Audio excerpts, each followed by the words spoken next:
দুনিয়ার ভিতরে ভালো মানুষ ওই ব্যক্তি যারা কোরআনুল কারীম শিক্ষা করে এবং অপরকে শিক্ষা দেয়। কিন্তু আমরা দুনিয়ার জীবনে ভালো মানুষ তো ওই লোকগুলোকে মনে করি যাদের টাকা আছে, সম্পদ আছে, বাড়ি আছে, গাড়ি আছে, আমরা তাদেরকে ভালো মানুষ মনে করি। না না না, পয়গম্বর তা বলেন নাই। পয়গম্বর আমরা বলেন ভালো মানুষ তো ওই ব্যক্তি যারা কোরআনুল কারীম শিক্ষা করে, অপরকে শিক্ষা দেয়। বলেন ঠিক কিনা? এই কোরআনুল কারীমের ভালো কথাগুলো বলতে গিয়ে আমাদের কোরআনের বাকি আল্লামা দেলাওয়ার হোসেন সাঈদীকে হত্যা করা হয়েছে, 13 বছর জেলখানা বন্ধ করা হয়েছে, শাইখুল হাদিস আল্লামা মামুনুল হককে জেলখানায় নির্যাতন করা হয়েছে, মুফতি আমির হামজাকে জেলখানায় নির্যাতন করা হয়েছে। কিন্তু আজও তারা জমিনে আছে, মামুনুল হক বেঁচে আছে, আমির হামজা বেঁচে আছে, কিন্তু জালেমগুলো আর বাংলার জমিনে খুঁজে পাওয়া যায় না। বলেন ঠিক কিনা? এই জালেমদের পাওয়া যায় না, কিন্তু আমার এই ভাইরা ঠিকই আছে। ভাইরা আমার, যেহেতু মাদ্রাসার মাহফিল, মাদ্রাসায় আমরা কোন ছাত্রকে আমরা দিতে চাই না। আমরা আমাদের যে সমস্ত সুস্থ সবল ছেলেগুলোকে আমরা স্কুলে পড়াই দেই, আপনি পড়ান, কোনো আপত্তি নাই। কিন্তু মাদ্রাসাতে আমরা যেটা দেই সেটা হলো একবার কি বলেন ওসল বলে আমরা মাদ্রাসা দিয়ে আসি। কয় যে মাদ্রাসা বললে হুজুররা ভাত পাবো না, আমরা ভাত খাই না, ভাত খাওয়ার সময় নাই। আল্লাহ এই পরিমাণ মেহমানদারি করায় হুজুরদেরকে তা কল্পনাও করা যায় না। ভাইরা আমার, আপনি স্কুলে পড়েছেন, আপনি ল পড়েছেন, ব্যারিস্টারি করেছেন, আপনি মারা যাওয়ার পরে যদি বলেন ভাই আমি আল্লাহর কোরআনের কাছে কোনো সময় আমি আসি নাই, আপনি মারা যাওয়ার পরে বাংলা ইংরেজি বই থেকে আপনার জন্য দোয়া করা হবে না। যদি আপনি মৃত্যুর আগে বলে যান, তারপরে যদি দোয়া করে বলেন কোনো সওয়াব হবে? কিচ্ছু হবে না। কিন্তু ভাইরা আমার, কোরআনুল কারীমে এত পাওয়ার, এত মর্যাদা, এত সম্মান, আল্লাহ রাব্বুল আলামিন আমার নবীর নামে জানেন, আমার নবীকে জানেন। নবী হে, আপনার সাধারণ কোনো মানুষ নন, আপনি হলেন وما أرسلناك إلا رحمة للعالمين। জোরে বলেন আল্লাহু আকবার। আমার নবীর বিশ্ব রহমত, আমার নবীর রহমাতাল লিল আলামিন। নবী আমার যেই জায়গায় হাত দেয় সেইখানে হলো রহমত, নবী আমার হলো বরকত।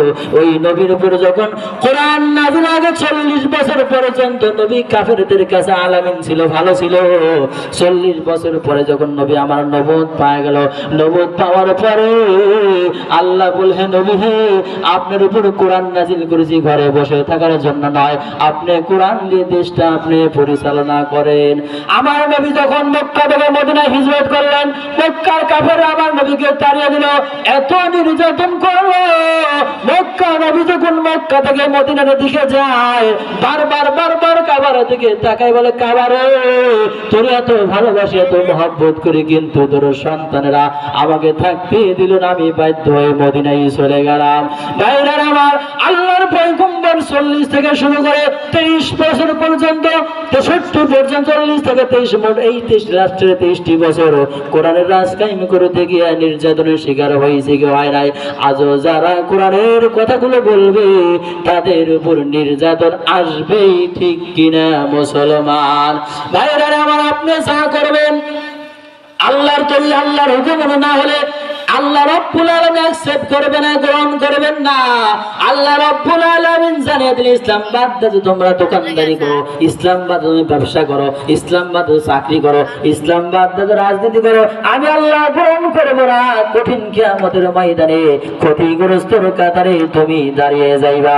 আল্লাহ রাব্বুল আলামিন বলেন ওয়া মান ইয়াবতাগি গায়রাল ইসলামি দীনান ফালাই উকবালা মিনহু ওয়া হুয়া ফিল আখিরাতি মিনাল খাসিরিন। জোরে জোরে বলেন আল্লাহু আকবার। আল্লাহ রাব্বুল আলামিন জানিয়ে দিলেন বান্দারে, ইসলাম বাদ দিয়ে যাই কিছু করবা, মানুষের তৈরি করে আইন দিয়ে তোমার রাজনৈতিক জীবন পরিচালনা করবা, তোমার নিজের জীবন পরিচালনা করবা, আমি আল্লাহ রাব্বুল আলামিন গ্রহণ করব না। না না না, শুধু তাই নয়, তোমার কোনো দোয়া কবুল হবে না, তোমার কোনো আমল কবুল হবে না। কিয়ামতের কঠিন মুসিবতের দিনে তুমি ক্ষতিগ্রস্তর কাতারে দাঁড়িয়ে যাইবা। বলেন নাউজুবিল্লাহ।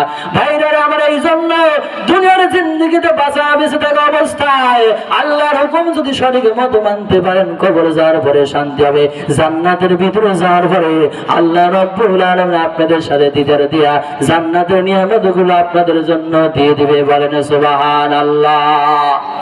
আর যদি আল্লাহর কোরআনের হুকুমের বাইরে আপনি চলে যান, আপনার পারিবারিক জীবন, সামাজিক জীবন, অর্থনৈতিক জীবন, এমনকি রাজনৈতিক জীবন যদি আপনি কোরআনের বাইরে চলে যান, আল্লাহ রাব্বুল আলামিন আপনার কোন দোয়া, কোন আমল কবুল করবেন না। কিয়ামতের ময়দানে সব চাইতে বিপদগ্রস্ত, ক্ষতিগ্রস্ত আপনি হবেন। নাউজুবিল্লাহ বলবেন না মুসলমান? গতকালকে আপনারা দেখেছেন ঢাকার বুকে মার্চ ফর গাজায় উপস্থিত ছিলেন বাংলাদেশের লক্ষ লক্ষ জনতা, যার ডাক দিয়েছিলেন আমাদের দেশের আহ্বায়ক ডক্টর মাওলানা মিজানুর রহমান আজহারী ভাই, ডাক দিয়েছিলেন শাইখুল হাদিস আল্লামা মামুনুল হক, ডাক দিয়েছিলেন প্রিয় ভাই মাওলানা রেজাউল করিম আবরার, শাইখ আহমদুল্লাহ, ডাকে যেমন চরমনাই পীর সাহেব, কওমি মাদ্রাসা, জামাত ইসলাম, এনসিপি আরো অন্যান্য দল সব উপস্থিত ছিলেন। আর একটা ডাক আসতে পারে সামনে, সেই ডাকটা হলো নির্বাচনের ডাক। আমরা সবার শাসন দেখেছি, ভাবির শাসন, চাচার শাসন, খালার শাসন, সব আমাদের দেখা শেষ। আগামীতে কোরআনের বাংলাদেশ, কি বলেন মুসলমান? আমরা সব দেখেছি, কোরআনের শাসন আমরা দেখি নাই। আমরা দোয়া করে আর একটা ডাক আসবে, আর একটা ডাকের অপেক্ষায় আছি।